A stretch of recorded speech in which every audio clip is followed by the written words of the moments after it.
Hi, welcome everyone. Just going to give it a couple of seconds before we get started to allow people to join. Hope everyone's having a good day. So I guess first I'd just like to start by thanking you for joining us today to talk about strategic privileged access management and the benefits that it can bring to your organisation. I know that we've got some people on from some really great organisations who registered for the session today from all over the globe, actually. So I'd like to thank you all for taking the time to join us today. I'm Chris Boyle, the Director of Identity and Access Management here at Turnkey, and I'll be your host for the session. As a bit of background, I've been working in the identity space for over 20 years and delivered many large-scale IAM and PAM programs to some of the world's leading companies. Here at Turnkey, I'm responsible for ensuring that all of the identity needs of our clients are met. I know that a lot of you on the call know Turnkey. However, for those of you that don't, just briefly, we are a global consulting company of around 300 plus consultants. We deliver risk management, SAP security, cyber security, and identity to our clients across our 8 locations in the US, EMEA, and APAC regions. So we draw upon decades of risk, security, and controls experience to help the world's leading companies protect their enterprises and drive performance by providing advisory, implementation, fully managed services. Increasingly, we're seeing organizations looking out for guidance and support when it comes to identity and privileged access. So it's a privilege, no pun intended, to help them and you navigate a strategic path forward and implement solutions that deliver tangible business benefits. And that's really why we're here today, to help you all discover how strategic third-party access management can help your organizations. Again, we're really pleased that you could join us today. Before we do start, a little bit of housekeeping. We have an hour together, and guys have got lots of amazing contents to share and get through. We're very, very keen to hear from you and answer any of your questions, so please do drop those in the chat or the QA window as we go. If we can answer them throughout, we will do. Otherwise, we'll answer them in a Q&A session at the end, or answer them offline afterwards if we're running short on time. With that, then, I guess I'm delighted to hand it over to our expert speakers. We have Turnkey's very own PAM solution owner, Ray Page, and we also have Joe Carson, Chief Security Scientist from our valued partner, Delinea, to deliver the presentation today. So I guess, Joe, over to you. Absolutely. Many thanks for being, for the introduction and mentioned earlier. It's a pleasure to be here. My name is Joseph Carson. I am the Chief Security Scientist and Advisory CISO here at Delinea. Delinea is a company. It was a convergence of 2 previous companies known as Thycotic and Centrify. So that's 2 companies that came together and formed Delinea. I myself have been in the industry now for more than 30 years, and I'm based in Tallinn, Estonia. I've helped various organizations having successful implementations of identity and access management in digital societies, from countries to critical infrastructure to entire education systems. So it's a pleasure to be here and really excited to share my experience and knowledge with you. And I'll pass over to Ray to introduce herself. Thank you, Joe. Hi, everyone. Thank you for joining us. I'm Rihanna Page. As Chris mentioned, I am the PAM solution owner here at Turnkey. And what that involves is working with our clients to help them understand what privileged access management is and what privileged access management means for them and their organization. My background is that I've started in the cyber world in 2016 and have been specializing in identity and access management since 2020, which I'm sure we all remember that year very specifically. And that actually saw a big increase in investigating and looking into how we manage identities and specifically how privileged access should be managed. Moving to the world of a remote working, how did that change? And it was a good way to get started in the industry. So going forward into today's session, this is just what we'll cover over. As Chris mentioned, we do have a lot of content, but please do put any questions in the Q&A. We'll cover off at a high level what is privileged access. I'm sure we all, that's why we're here, want to understand what that term means in the world and also what it actually means to you. And then we're going to look a bit deeper into third-party access. It is an area that we're hearing a lot more now, and it's something that clients that we speak with, it is on their radar to address. What are the business drivers for PAM? So if you've joined today's webinar to understand how you can implement good privileged access management in your organization, what's the best way to get it implemented, and then we'll look into some actual tangible artifacts that hopefully you can take away from today's webinar, and it will help you start on your PAM journey. Fantastic. So I'm going to take over on this particular slide. So, what is privileged access? That's always a big question that many organizations kind of, raise. And not every organization really looks at privilege the same way. It can be different between the different types of organization, whether you're in financial, whether you're in manufacturing. So I always like to kind of start off with, having a definition. Organizations need to have a really strong definition of what privileged access means for their particular business, and what it means for their employees, what it means for their applications. So let's kind of go through some of the ideas and some of the questions that you should be asking and looking for the answers for when it comes down to what does privileged access mean. In many organizations, you can separate this into different attributes or entities. Most organizations tend to think of it from the human perspective, the humans in their business, the roles that they play and the systems they have access and the data they have access to. But a massive growing area for many organizations is around machine identities and machine privileges. We actually delegate a lot of responsibility to automation. And that means that hardware machines, machine identities that basically need to have access, whether it being even today AI agents that need to have access to data in order to run algorithms and to make decisions and provide context. We also see a lot of the glue that's running behind the background, which is the service identities. Those are the things that make sure that the data has access to different resources for reporting and for automation and for scheduled tasks and so forth.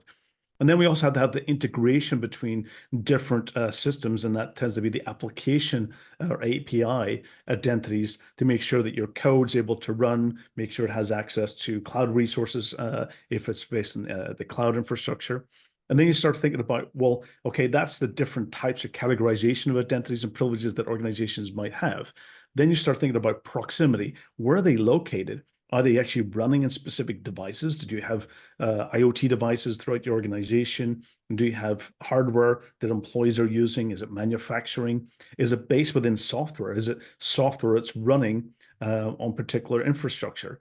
Do you actually have control of it? Is it on your premises and locations? Or is it based in cloud infrastructure? So really starting to think about the proximity or location. Then you start having to think about who's interacting with them. Is it your internal employees? Is it employees that you actually have on your HR system? Or is it external contractors, third-party contractors, which we see a lot of organizations have outsourced lots of different business applications and business usage. So that really means you have to think about where are they accessing from? How do you verify the authentication or authorization of those external resources? Because in many cases, you may not be able to own and manage and determine the security that's running on those devices as well. Are they used on a frequent basis? Is it Monday to Friday? Do they need to be used 24 hours a day? Sometimes you find with third-party access, it tends to be maybe it's once a month, maybe it's at the end of the quarter, maybe it's a certain period of time, maybe it's because they've got support cases open, and that might be third-party help desk needing the access in order to troubleshoot. Might be a business application, or it might be a partner who needs that access and run some particular reporting or task. Is it specific to a location or department? And therefore, you can start thinking about access controls or impossible travel or specific IP address lockdown. So you want to start thinking about the proximity and geographical location of those access requests. And then you think about also one of the biggest, probably important areas here is the sensitivity of the application. What is the risk? What's the data that you're protecting?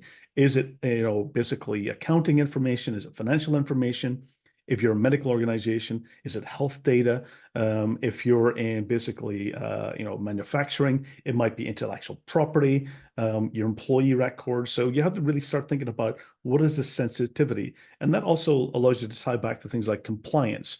Is it something related to GDPR or Cyber Essentials and so forth, or SOC compliance or PCI compliance? So you start thinking about the risk of that data and what types of security controls need to be put in place. And then also having accountability.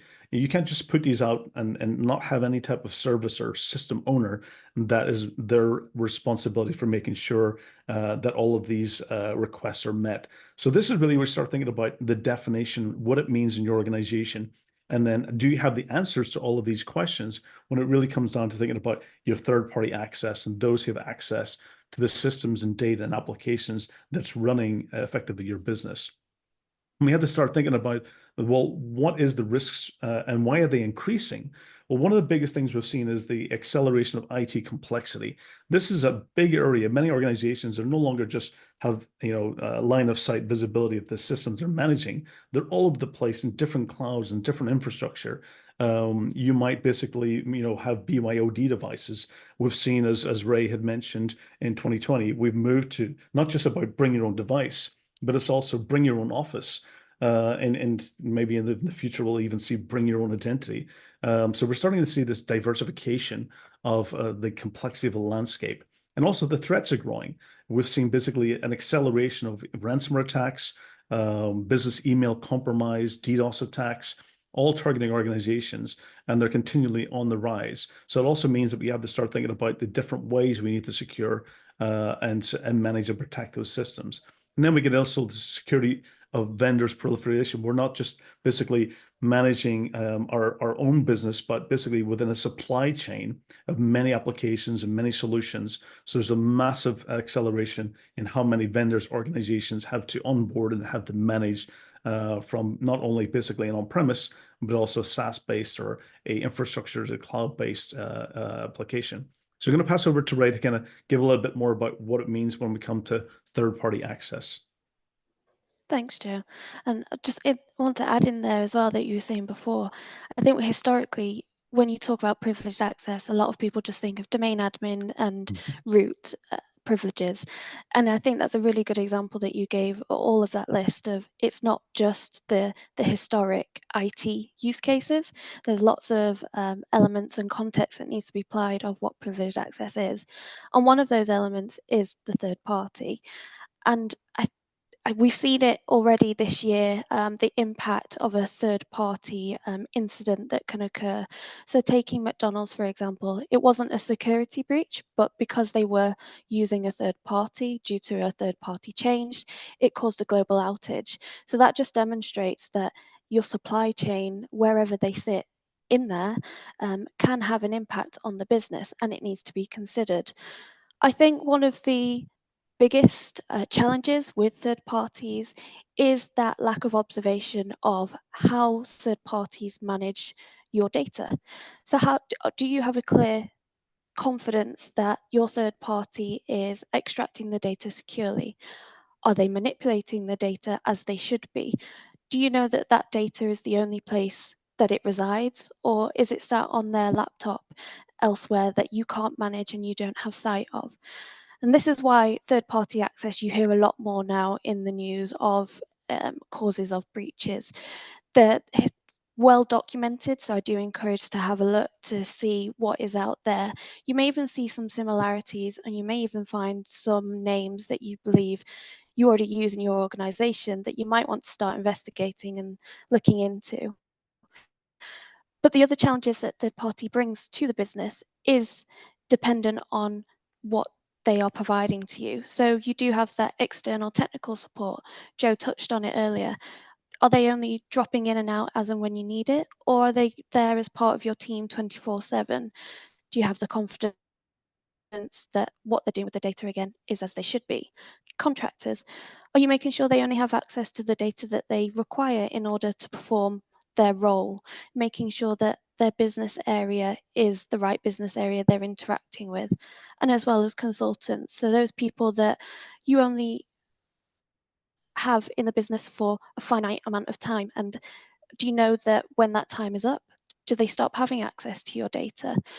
That's why third-party access is something that, again, we're hearing a lot more of, but that's not to say that because you don't have the sight of it right now, a good privileged access management solution can provide you those controls and elements in order to gain more assurance and feel more secure with interacting with those third parties.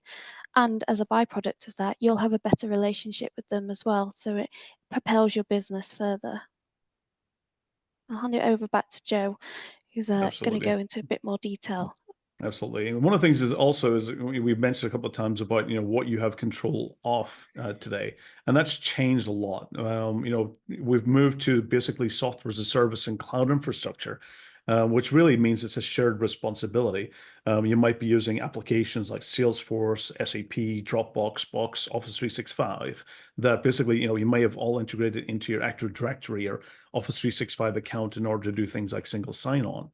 But most organizations haven't stopped there. They've moved into multiple clouds. They might have, Google Cloud as infrastructure service. They might be hosting information applications in other cloud infrastructure. They might also have it in AWS as well. And what this means is as you start having multiple clouds, it means that you have different identities and different resources that you have to manage across each of those. And that becomes very complex because you might be managing multiple identities across multiple clouds and multiple stacks, all having different types of privileges, all having different types of different terminologies and different security controls. So what do you really still have control of today? And this really moves into thinking about, well, the IDPs, the identity providers. We start having some type of integration in order to have consolidation, single sign-on, which allows you to apply certain levels of identity and access management. But it really means that you have to have a really good visibility across all of those. And this is so critical. So we have the ability to make sure that you not only can manage who has access, but what they have access to, how long they have that access for, and what type of access can they do when they've been entitled. And this is where we start thinking about zero trust frameworks and the principle of least privilege, making sure that just have enough privilege to do what they need to do. So you think about, identity as it's expanding. You've got different types of workforce identities, machine identities, and we start looking at basically everything today has to have some identity. I always think, back to when I started, this goes back to how licenses used to work. We've applied the same methodologies that we used to use the licenses many, many years ago, 25 years ago, the same applications of identity today. And how do you tie that back? How do you make sure you know who the person is, that they have the access, they have the authorization?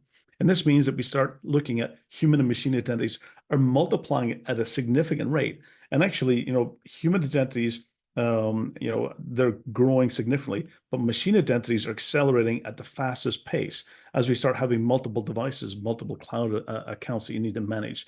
And not only means that with the identities that are accelerating, it also means that the actual security risks of each of those interactions between identities and data is also significantly growing. I'm going to move into a demonstration here, and this actually demonstration is from a real event. I've kind of masked some of the information and the IP addresses and passwords and names that's used in this particular demo. But this is actually from a ransomware case that a large transportation organization that fell victim. And I'm actually going to go through all of the steps the attacker used in order to bring that organization to a complete standstill. So let's go ahead and get started. One of the first things the attackers were able to do was they were able to gain initial access to an accountant's system. And this was a third-party accountant who managed the accounting for the business. The attacker bought the credential online on the dark web and then basically verified that credential still worked. So they simply didn't hack in, they logged in. They then checked to see what types of privileges that third-party accountant had access to. And you can see here that this user, the accountant user was a member of the local administrator groups in the system. Most organizations start thinking, well, it's a local administrator. It can only actually impact this local system. But in fact, there's only a few steps in order for the attacker to elevate up. So with a local administrator, what they can do is they can actually disable security on that system. They have the ability to change the configuration. In this case here, you can see that they actually go and change the registry settings in order to make sure that any user who logs in after those settings has been changed, they will be able to capture the password in clear text. Since they've been able to disable security, they can actually download malicious applications like Mimikatz. They can go and launch Mimikatz under the covers stealthy because security is disabled for this period of time. You see here they'll be able to extract a clear text password. They will validate that that password is actually valid. So they're now been able to gain access to a domain administrator because of that local administrator privilege. They log in, they validate that this credential, in fact, does work. It is valid. In this case, they go and they will add another user to make sure they have persistence. They'll create backdoor users. So at a later stage, maybe the password gets changed. They still have a user where they can come back and have that persistence. The next stage, they'll go and do some more automation. They will actually go and download and then launch the attack. And ultimately at the end, within 4 hours typically of a domain administrator account being compromised, typically that's when a ransomware attack occurs. And therefore now all the systems that this account has access to are locked. And the particular ransom demand in this case was upwards of 10 million plus euros. But if they paid within 2 days, they would have got a 50% discount. So you can see here the events that happens when basically we're not managing effectively third parties with the correct security controls. So we start thinking about, as I mentioned, most cyber attacks, they target privileged access, whether it being target specifically the administrators in the organization, the security team. They might target the help desk. They might look at third-party access. They might look at those automation accounts that run in the background, and even the third-party internal and external business users. So it's really important to think about what attackers are, the techniques they use. And it means that we have to start thinking about almost all identities being some type of privilege in some way. It's not to say that all identities have equal risk. They all have different types of risk, but we have to start thinking about it from a risk-based approach. So as I mentioned earlier, when we start having that definition, that's when you start building out the risks. And one of the biggest risks that many organizations have is the third parties. And it goes down to one of the things we talked about is what you have control of. When you move to third parties is that you really only have control of the identities that you actually entitle or provision for them to use. And the security controls is applied to those identities. So let's move into a little bit more about what's the reasons, what's some of the business drivers for organizations when it comes to PAM. One of the first things is ransomware. As I mentioned with the demonstration, it can be devastating for the organization. But another business driver, which is quite significant, is digital transformation. Organizations who actually really start, when you've gone down an identity access management path, one of the core areas to get really right is the security controls. I always like to separate authentication and authorization into two separate things. Authentication is really about confirming and validating who the person who's accessing the system. Is it the help desk worker from that third party accessing? Is it the third party MSP that might be managing your infrastructure? Is it the accountant that's really logging into that accounting system, really who they say they are?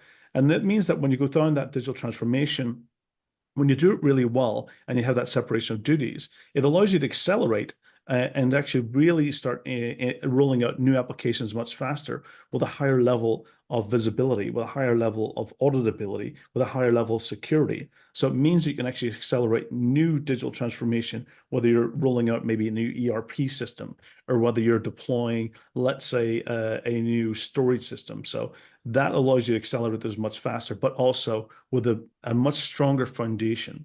You also might be going down the path of getting cyber insurance. Cyber insurance is another area where many organizations have really started looking at, well, let's make sure that we have the financial safety net when bad things do happen, which they do occur, to make sure you have that financial safety net in order to be able to continue and recover the business. And cyber insurance typically has a high demand and high requirement in order to managing privileged access. And they typically have a need for things like multi-factor authentication, for recording, for auditability, and so forth. Lots of requirements in there. You might also have heavy regulatory compliance needs, whether it being PCI compliance or ISO 27001, whether it being GDPR, Cyber Essentials. No matter where you are, you'll find that there's some regulatory compliance that we all need to adhere to. And almost every single one of them, if you look into the details, when it gets into the access control section of regulatory compliance, it really kind of enforces that the need to manage those privileged accounts, manage those privileged identities. And also then the distributed workforce is one of the things Ray mentioned earlier. In 2020, we have this remote workforce now where it's almost like a hybrid, and organizations need to be able to manage those quite well. Make sure that where bottleneck was a lot of VPN access, where privileged access allows you to be able to enable that access. I remember one of our customers in the past talking about they were actually manufacturing medical equipment, medical devices during COVID.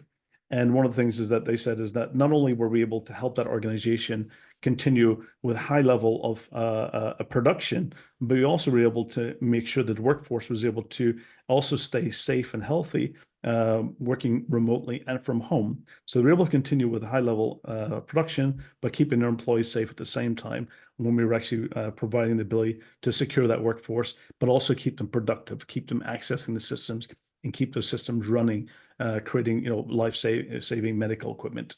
And then also that zero trust, which we look at the principle of least privilege, which is really the foundation, where it's a zero trust mindset. I like to think of it as zero assumptions or zero friction, because we want to make sure that we keep employees productive. We want to make sure that we're able to access the systems and make sure that security controls are adhered to. Sometimes I think of it as almost like a digital polygraph test, asking the right questions, making sure that the people who's accessing are really the authenticated users. I just want to pass it to Ray. Do you want to add anything to this particular slide as well? What I really like about this slide is these aren't just things that we've plucked out of the air because they sound good and they're buzzwords. I can draw actual past experiences on all of them. So when we interact with clients that come to us, a lot of them do come because they have regulatory compliance needs. But we've now seen that the compliance standards are changing so fast that they're not content anymore with saying, do you know how your domain admins are locked down? They're now moving to, do you know that that's the right person that should have access to domain admins? And it's now starting to move away from the using the terms of access management. It's now identity management, because you need to ultimately understand that identity that you're allowing someone to use is allowed to be used by that person. So it's making sure that they have the right need to have that privileged access. And in reality, 9 times out of 10, that person doesn't need that elevated role in order to do their standard day job, but they might need the privileged access for 1 day a month, for example, but they'll do the rest 30 or 31 days with that actual privileged access, and that just increased the risks. And we see that a lot. Cyber insurance, as you mentioned, I mean, you can't go on the tube now without seeing something about cyber insurance, when before it was hard to comprehend that I can actually be covered in the event of a breach. But cyber insurance requires that you are actually putting the controls in place, because ultimately they don't want to put their money on the line if you don't have your controls set up. So that's another driver that we see, and it's a good win-win. And I think we're going to go into it in a bit more detail, but implementing the good PAM solution drives a lot more benefits, as well as just meeting that cyber insurance need. And it's a nice chain reaction that is something that's not considered a lot, but we'll go into it in a bit more detail. And hopefully you can go away from today's session and you go, actually, that conversation I had with my CISO can link back to PAM. We have a business case. Let's go and fix it. Absolutely. When you think about the zero trust mindset, I always like to think of it as also a zero persistent privilege. Is that where, to your point, is that maybe it's that 1 day, but it might be just for 30 minutes, and it's just that task gets elevated, not my user. I don't become a privileged user. It just becomes a privileged session or privileged task or a privileged kind of let's say runtime, rather than actually user getting persistent privilege. So that's what I like to think about. And getting into one of the other additional things is around why PAM. Why is it important? Why does many analysts out there talk about it as being one of the top security strategies? And I also like to think of it, I like to reverse this, because when we always think about, we always come in from the fear and the security side of things. One thing I've learned about privileged access management and why it's good for everyone, it's good for the employees, it's good for CISOs, it's good for the business, is that it's more than security. It's one of the biggest value drivers. When you think about it basically has an ROI. Organizations who do it effectively well can actually reduce what I refer to as wasted time. We always think about, what's the biggest value we have on the earth? And sometimes we'll talk about, cryptocurrency, they'll talk about data, talk about oil. The latest thing is, of course, is AI and NVIDIA's, stock price. What's the most valuable thing on earth? But I always get down to it is that it's time. Time is the most valuable thing that we all have. And that's the most valuable thing that organizations can kind of reduce the wasted time. And this is what PAM can do. It can make sure the right employees have access to the right systems, the right resources to make the right decisions. And it basically makes sure that they're not spending time trying to change passwords or gain access to systems or, basically trying to remember how to get, log on to that resource for that period of time. It actually has the ability to automate a lot of that behind the scenes. It actually effectively moves passwords, which is one of the biggest, causes of cyber fatigue, into the background effectively. And that ultimately, not only does it save time and money, and I also use I'm based in Tallinn, Estonia. And one of the things that the government, I remember going back quite a few years ago, when they were looking to increase the Estonian government's budget in order to basically implement some new systems. And it was a change of government at the time, and a new minister came in and said, "What? This increase in budget? That's not the first thing I'm going to sign on day one." And they came back and they did the calculation. I looked at it and they said, "Actually, what we're going to be able to do is going to move the savings, of this IT system from 5 days GDP, 5 days GDP per year to 6 days." And that was something like, it was a 10 million euro increase in budget that was going to save $500 million, 500 million per year for the government. So it was an easy sell when you're looking at it from that value perspective. It was something that I even remember the minister get back and said, "What if I give you 20? We'll be able to get $1 billion savings." But when you look at it, it's an ROI. And that's one of the few security solutions out there that does that. It's a positive experience when you take away that cyber fatigue of having to choose and remember your next password. Who enjoys that? You never hear employees saying, how much they enjoy their VPN or their firewall or antivirus is the greatest thing. But you do hear them saying positive things about privileged access management because it takes away that pain of choosing and selecting and remembering. And when things go bad and they need to reset a password, it makes that easier for them. And ultimately, that's a win for the CISO. If the CISO is able to go to the board and say, with this investment, they're able to increase productivity, reduce wasted time, and at the same time, have a security kind of solution that actually makes their employees happy, that's huge.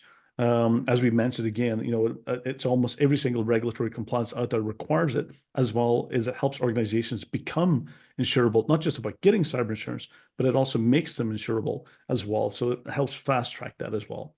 It also helps organizations on the other side of being victims of incidents. It helps them recover quickly because it helps them make sure they're able to actually provision and gain access to accounts quickly in order to get the business back and recover and become resilient against cyber attacks. And yes, at the same time, it is a powerful security solution that makes it difficult for cyber criminals. I actually find that some cyber criminals who do gain access, initial access, and come up against a privileged access management solution, it deters them to go and look for an easier target because they know they're going to waste a lot of their time repeating their techniques over and over again in order to gain access to organizations and maintain that persistence and elevate privilege. It just wastes their time, so they'll go on and look for an easier target because they'll be able to find another organization that doesn't have these solutions in place and these capabilities. So we'll pass it over Ray to talk about, it's not just about the technology. Thanks, Joe. Yeah. I think with privileged access management, we've spoken a lot about it in terms of what it can bring and how the benefits of it, but how do you actually implement it into your organization? You might be, and as it says there, it's not just about the technology. You might just think, I'll buy a solution, plug it in, and away we go. Yes, that is a aspect of it, but there is, and we've got the 3 pillars here. We've got the people, the process, and the technology. And looking at the people side, you need a good team around you to make sure that they understand what the risks are in relation to privileged access. It will allow you to look into the business, identify what your privileged rights are and the privileged accounts and where the critical assets need protecting. It will also allow you to get that buy-in from the stakeholders who will be impacted. Implementing a technology that will change ways of working will usually comes up with a lot of resistance. So if you have the buy-in from stakeholders, senior stakeholders, CISOs from day one, it allows you to filter down that message a lot easier. You'll get more traction with the business and they'll be more forthcoming to help you implement it and adopt it. They might even turn around and say, yes, I'll be part of the testing as they go forward. That just makes your case a bit easier, but also in terms of post-implementation, you have a good team around you to actually manage if there is any incidents that need to be looked at or if there's any functionality that might need to change and adapt. PAM is a solution and a program of work that isn't just static. It doesn't plug in and you leave it. You keep adapting it and growing it as part of the business need, but also as part of reaction to any risks and vulnerabilities that are emerging in the market. That then leads on to the processes. So you need to understand how you actually want to implement good privileged access management. Are you interested in just rotating the password? So when an individual decides to use a privileged account, they check it back in and it will rotate the password and then on the wiser of it. So then you're limited in them to actually, they have to go through this technology solution that provides session monitoring, and you're able to ensure that that is a secure way of working for them. They don't go outside of that solution anymore, and you've got the confidence that any activity they do has been done by then. So there's non-repudiation as well. We mentioned just in time before, so and it relates to what Joe was saying about the zero trust, making sure they only have the ability with privileged access at the time that they need it, so just in time. And once that activity is done, it's done, and they don't go ahead and do their normal activity with the privilege still sat on their back. Not only does that cause a risk if they go off and accidentally use their privileged rights to make a change to a config file when only really they just wanted to look at it, and that has a big impact to your operations. It also eliminates the risk of that account, and as we saw in the demo of the ransomware, if that account was ever to get into the wrong hands, that all that they can do is very limited. They can only do what a standard 90% of users should be able to do in the business because they don't have access to that critical and business critical information. And role-based access control, you might hear a lot of when you search around identity and access management. You might also hear attribute based control. These are all concepts that can be implemented and chosen within the privileged access management solution. It's not one size fits all. You are able to pick and choose and make sure it's right for the risks that you see in your business. And then the technology. The technology is the enabler of what you have decided to do. It's sat there for you to input your decisions as for the processes and the people who will use that technology. It's meant to help protect you as the business, but also it gives you that reassurance that you don't need to do your manual password rotation anymore. Hand it over to the technology. You'll then have free time to actually go on and do business impacting activities. So when we talk about PAM, we do run the risk of just thinking about the technology and thinking of what I can go out and buy and procure, but it's also really important to think how that technology will help you and what inputs you need to put in to get the most out of the technology. Because at the end of the day, it's an investment in time and an investment in money. So you want to make sure that money has a return on investment, and those are the three core elements. There'll always be others. There'll be something that crops up along the way as part of your program.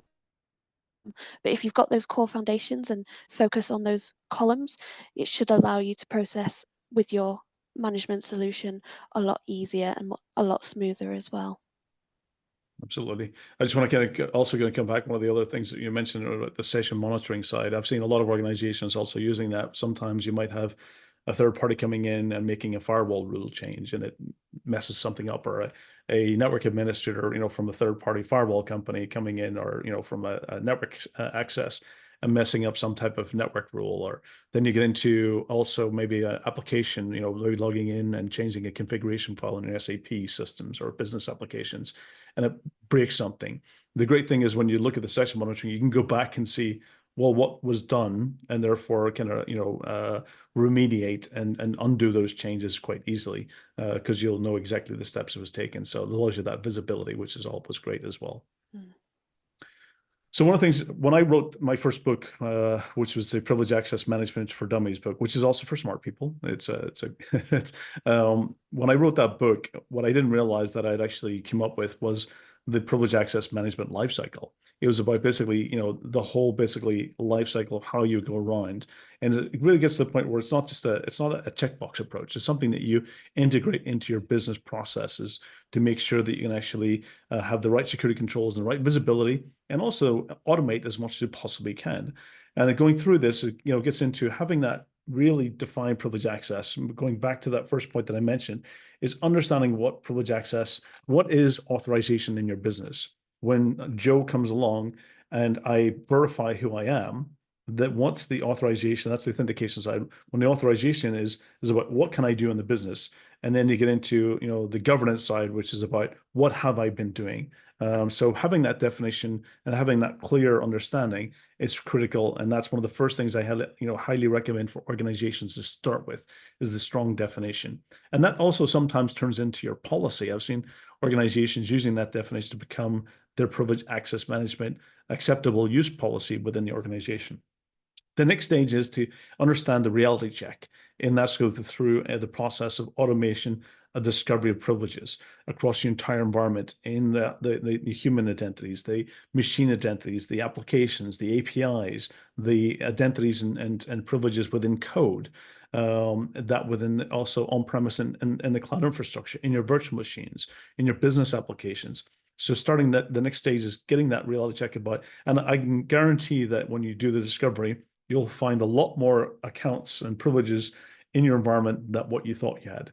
If you're managing with spreadsheets or manual processes today, I guarantee that you will find sometimes even as much as 2 to 5 times more privileges and more accounts in the environment than what you actually originally assumed.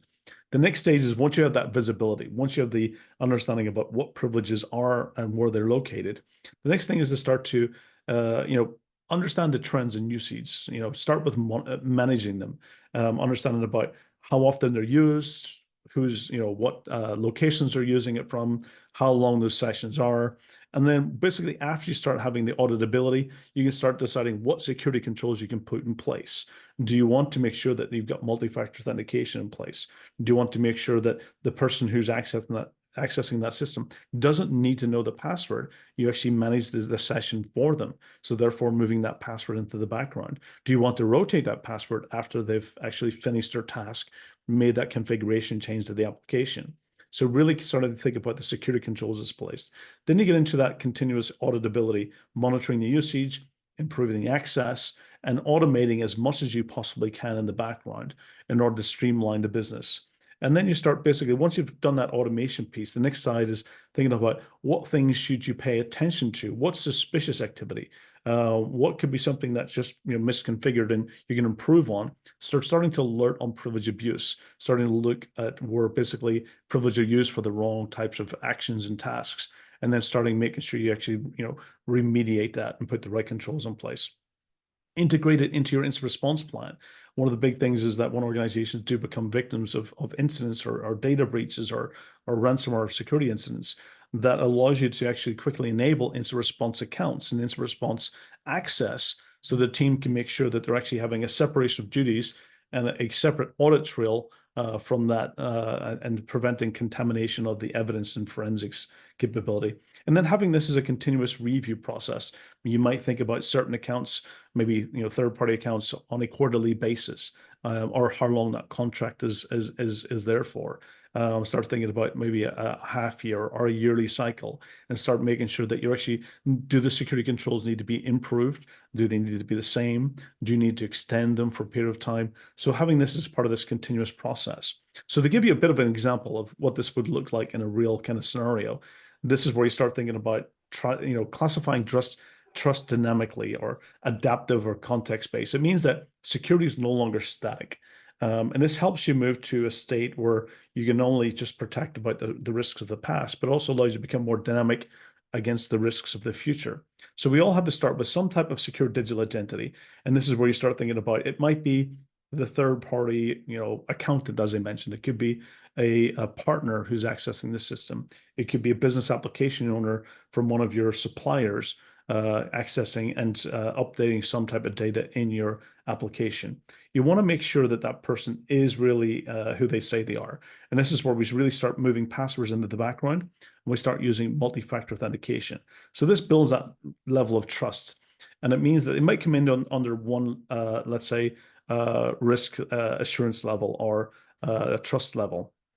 And you would have them go through the privileged access management solution that then provides, once they're verified with an MFA or multi-factor authentication with the password in the background, then you can give them access to the entitlements that they have within their policy. So going into that role-based access, making sure they have access to the systems with the right security controls in place. But let's say basically along comes, and therefore you've protected the data within those different vaults.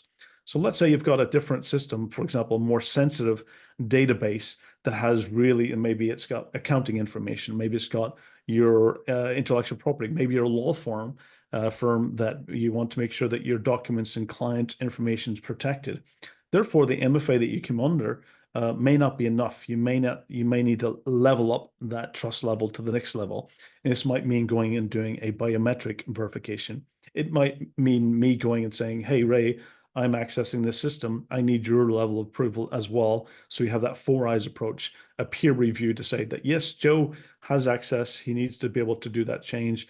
And yes, I approve it. So making sure you have that separation of duties and ability to gain access. So peer review process.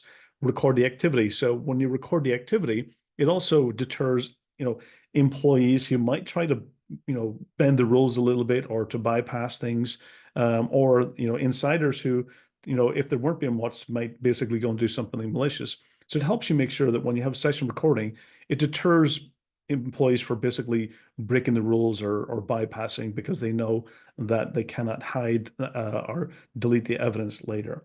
Then doing the analytics in order to look for areas of improvement and applying risk scores, so you can actually have a better way of validating what things you need to actually add additional security controls to. And not only is it applying to the on-premise, but you also apply it to your cloud infrastructure. So it means you have not only visibility of your traditional environment, but also visibility across your multi-cloud, hybrid cloud environment, making sure you've got consistency, visibility. As I mentioned earlier about, those multiple cloud complexities, this helps you provide the consistent security control across all your environments. And if an attacker comes along, and let's say, which most likely organizations will have some type of identity breach. They might have a laptop that's lost, or somebody basically gets caught with a phishing or social engineering scam. What you've been able to do by putting this type of controls in place, you prevented the ability from the laterally moving across to other systems environment, really preventing this initial incident or initial access from turning into a major business catastrophe. And ultimately, you can then also apply things like IDTR, which is Identity Threat Detection Response. So looking for additional types of abuse of those identities, and then also looking for misconfigurations using cloud identity entitlement management in the cloud infrastructure. This means that we've got integrations, and you might have something that's misconfigured. It allows you to quickly detect those as well. So these are significant areas. The next thing that I created after the privileged access management lifecycle, and looking at that example, is the privileged access management matrix. And this is really a kind of a map. It's an interactive capability to allow you to really ask the right questions and start thinking about what things do you want to improve in your business. So these are things that you might be looking at. What types of risks are you looking to reduce? Are you looking to be able to, become compliant with a specific regulatory compliance? Did you have a recent data breach? Are you looking to reduce the risk against business email compromise or financial fraud and so forth? And you start thinking about, well, what types of security controls do your privileges have in place today? You might be only protecting them with passwords, and maybe some accounts might have two-factor authentication. And this allows you to start thinking about, well, not only about applying MFA in the front door, but also MFA at every interaction across the business. So thinking about what additional security controls you want to apply. How are they used? Is it in an interactive login, me as a person logging in? Am I doing an RDP session or an SSH session? Am I using it through a browser to access a business application? Again, going back to where they located, who interacts with them? What types of privileges accounts do you have? And what are the actually tasks or actions are being used? So using this allows you to do that interactive kind of question and answer in order to determine where you want to get started. So it could be, for example, a third-party contractor accessing a business application, and you want to reduce the risk of financial fraud. So therefore, putting the right controls in place will allow you to minimize and eliminate that risk where possible. So use this matrix to your benefit, and it will definitely help you in order to at least take a risk-based approach and accelerate your journey to a successful identity access management program. So I'll pass it over to Ray to talk about some of the journey to success. Thanks, Joe. I really like the matrix and the life cycle, particularly on the life cycle one where it drew it out quite nicely, and you can draw it down and apply it to the different stakeholders or the different individuals who will be having privileged access. So we can take the example of the third parties and apply that life cycle just to that.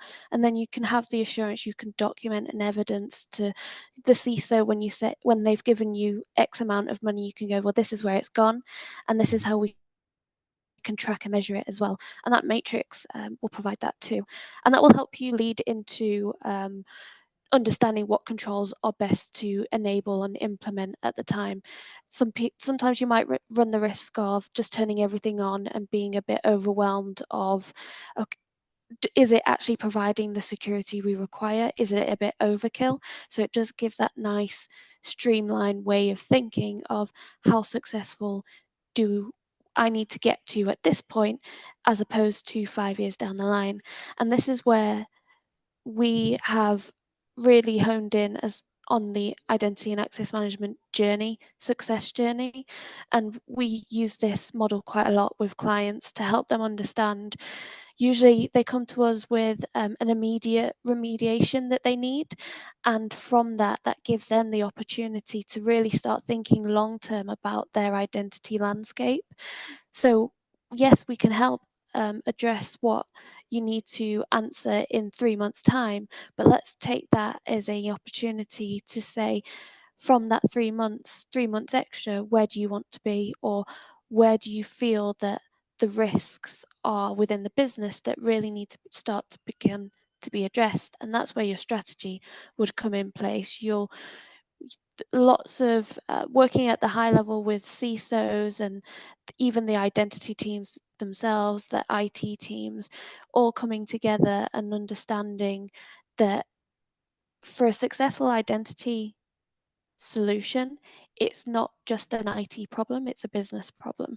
And that is where getting all those involved on day one will allow you to track and measure the success of your identity solution, and then create that target operating model. Again, it allows you to hit those milestones. It gives the satisfaction that you've met them, or if you've just overshot them a little bit, you can have a lessons learned as to why you weren't able to meet that milestone in the first point, but let's apply that lessons learned to the next milestone. So you're always progressing and improving in your ways of working as well. Business case, I'd like to think we've covered off quite a bit of that today already. So there is lots of drivers as to why identity and access management and PAM is beneficial to the business.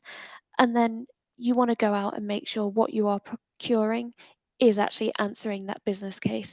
That business case will help you meet that milestone, which in all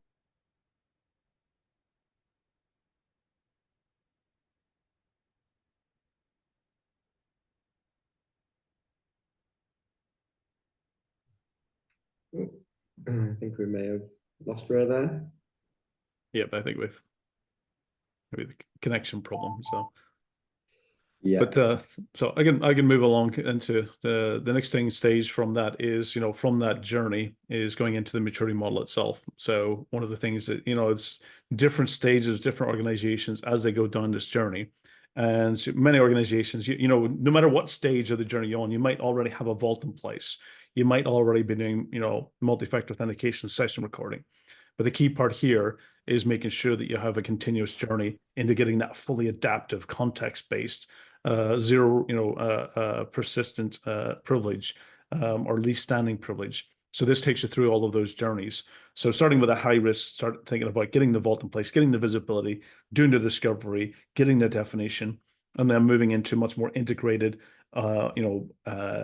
integration around the role-based access, reducing privileges down to just in time, session recording, just enough privilege, and then moving into that more increased automation intelligence gathering. So you start really understanding what privilege is doing in your environment and how to also make it much more applicable to improving your business agility and business resiliency as well. And that kind of moves across all those different pillars of identity access management to privilege administration and entitlements, and then also governance risk and compliance. So at that point, we'll move over to the audience. If we do have any questions, I'd be happy to, myself and Ray are here for you. And if there's anything in here from our, the information we've shared with you, if you have questions, I'll be happy to answer them as best as we can. Yeah, cool. Thanks so much for that, Ray and Joe. And we're coming to the end. I mean, there's some really good food for thought there. I especially like the demo of the real world, so third-party attack, and also the approach to success that helps us, to be able to realize that return on investment for the business. We've got a couple of questions. I know we've only got a couple of minutes left, so we'll try to address a couple of them now, if that's okay. The first one being, for the Delinea product itself, what are the available deployment methods? Is it on-premise, in the cloud, SaaS, and just what are you seeing in the market?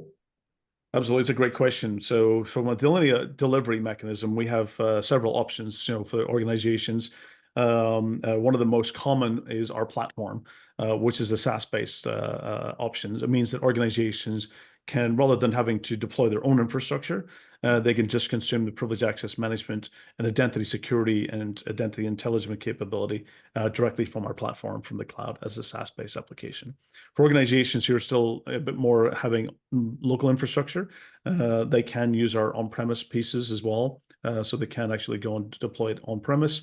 Or if you're a very hybrid environment, you can go with a hybrid approach as well, which gives you the ability to do what we would call is resilient secrets, meaning that, if connectivity is significantly important, it means you have that continuous access to the secrets as much as possible. So we're very flexible in regards to organizations' choices and needs, depending on the business.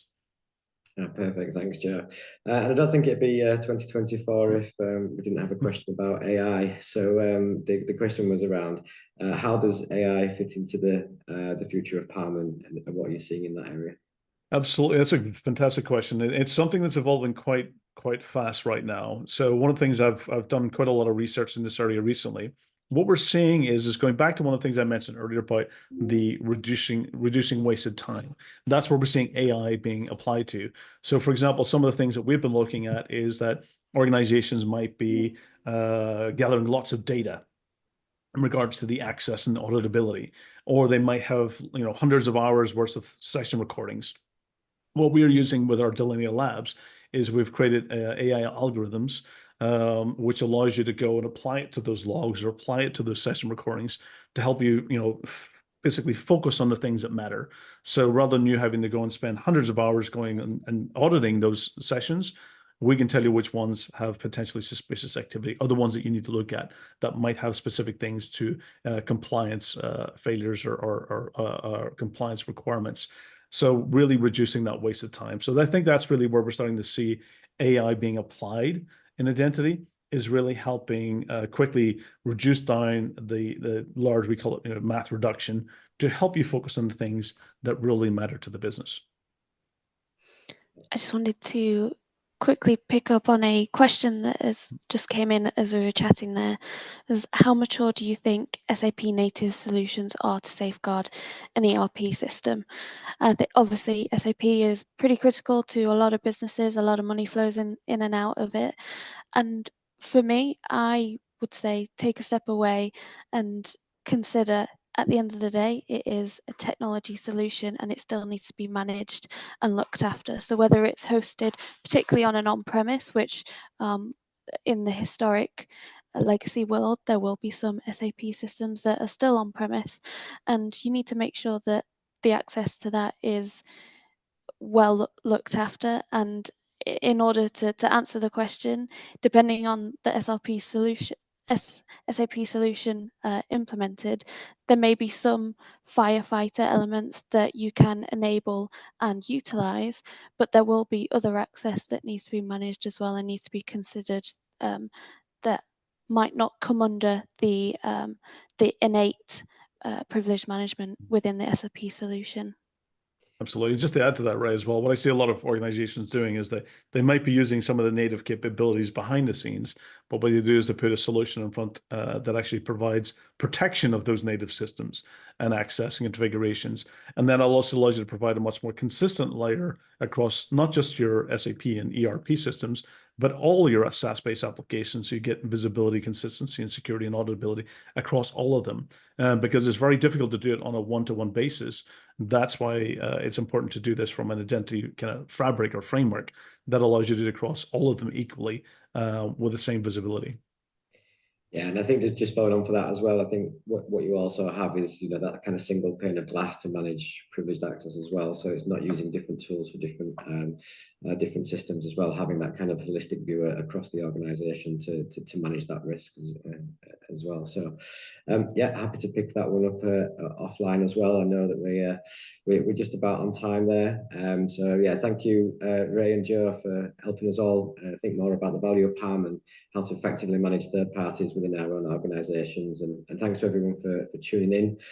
We'll be in touch with each of you soon to ask for your feedback on this, address any of some of the other questions that came in, and share some supporting resources, including our PAM maturity assessment.